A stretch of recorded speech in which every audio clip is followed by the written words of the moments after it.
So throughout this course, we have gone through a lot of info about security. Everything we talk about is related to your personal security and how to make you more anonymous and safe on the dark web. In this video, I wanted to give you an in-depth security guide. We kind of went through it when we actually went through the purchasing process, but we didn't cover everything you need to do to be sure you're being as secure as possible. So let's go ahead and dive in to how you can be the most secure possible when using the dark web. So before actually even using the dark web or even thinking about using the dark web, you really should never use your normal browser or your Wi-Fi network to search for anything like Tails, Tor, the dark web, darknet markets, the deep web, Bitcoin, tumbling, things like that that are related to the dark web. And it might seem crazy, it might seem like, why can't I ever search it? That doesn't make sense. And, you know, it's been proven from Edward Snowden's release of the NSA files, it even showed how they tracked users who visited the Tails and Tor website. They didn't track them personally, but they had maybe a computer algorithm, I believe it was, that would flag you and start to watch your internet usage to look for what you were doing. It's not a joke, it's a very serious thing, and you know, by taking this course you've already failed that, and that's not a big deal. It's not like you're gonna get a slap on the wrist for it, but just be aware that you might be flagged somewhere or on some sort of list somewhere, and what that is, no one really knows for sure, but I am sure, you know, especially myself teaching these courses and you using it, I am sure we are on a list somewhere. So it's important that you follow the rest of the security steps very carefully, because if we are being watched, we don't want to give them a reason to actually persecute us. So we kind of missed that step, but what about the initial setup? What about setting up your computer? What do you need to do? Well, the first thing I would note is you need to use a non-personal computer, preferably something you purchased with Bitcoin or cash. Not totally necessary. If you just have an extra computer lying around and that you can wipe clean and use Tails off of it, that would work. And that brings us to our next point. You need to be using Tails and over public Wi-Fi whenever possible. It's not recommended to use Tails and Tor at your home network, because that could also get you flagged or otherwise put on some list. And we didn't discuss how to do this, but you should always verify your Tails download. Be sure you note the checksum of the download and be sure it is correct. I have linked to a guide at the end of this video. I'll show you that there's a resource after this video also that gives you a link to actually go through that entire process on how to do that. So that'll be super useful to check. And like we kind of already talked about, you know, open and public Wi-Fi only, especially when using darknet markets, only use the open and public Wi-Fi. On top of that, you're going to be using Tor, so you need to be using Tor with an obfuscated bridge whenever you connect. And we talked a little bit about that in the bridge section, and you can read more about that on the resources around that section as well.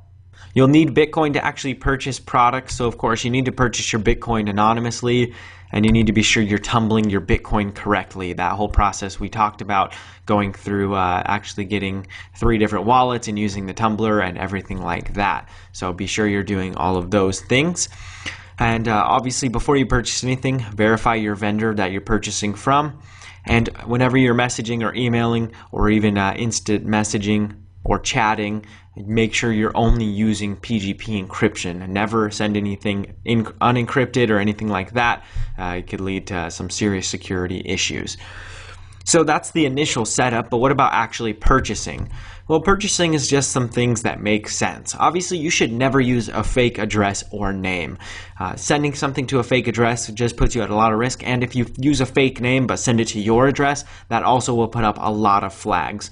You need to also be sure you're ordering in small personal amounts. Never order for anyone else, only yourself, and if you're ordering any illicit drugs or anything like that, it's small amounts. On top of that, don't brag to friends or family about your purchases. No one, no exception. It doesn't matter how cool you think you are for doing it. You really should not be just going around talking about it, because you know, you never know who's going to get questioned or who might have a big mouth and say something, and then you're getting hauled off to prison. And the last step, that's kind of more of a general step there, is actually when you receive the package, wait up to a week before opening it. That might not make too much sense, but I've linked to a resource on the actual purchasing guides, and you should visit that subreddit, Darknet Market Noobs. They give a lot of info on why this would be, and sometimes, especially if law enforcement is onto you, they'll put some sort of device that will go off will set off like a beacon or something when you open it, and then they'll actually raid your apartment, house, whatever you're living in, and they'll have the package there that you open. So if you wait a week, usually they don't have the funds, the resources, or the time to sit and wait if it's not being opened. So that's just another good step to follow. Now, this may seem paranoid, but it is really not. Like I like to say, is life in prison really worth one of these illegal things you want to buy? Probably not.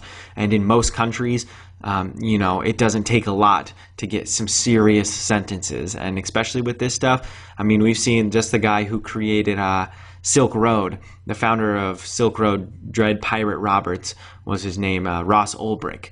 He has 2 life sentences for creating a marketplace.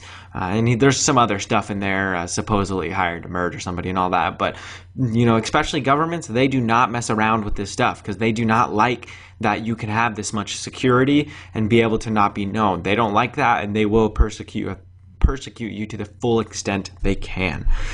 So going through all of this may seem like a lot, but this is really the tip of the iceberg when it comes to security. If you want to ensure you're the most secure possible, I would check out the Jolly Roger Security Guide on deep.web.com. They have a really useful guide on there, and that guide will walk you through so much. It's actually a lot to swallow to start, but if you follow everything in there, you will be the most anonymous and most secure you really possibly could be. This guide is useful, and there's some good information in this and the resource attached to this video as well, but it's not going to cover everything you need to know to be the safest possible. So follow all of these steps and check out that Jolly Roger Security Guide to be sure you are the most anonymous possible on the dark web.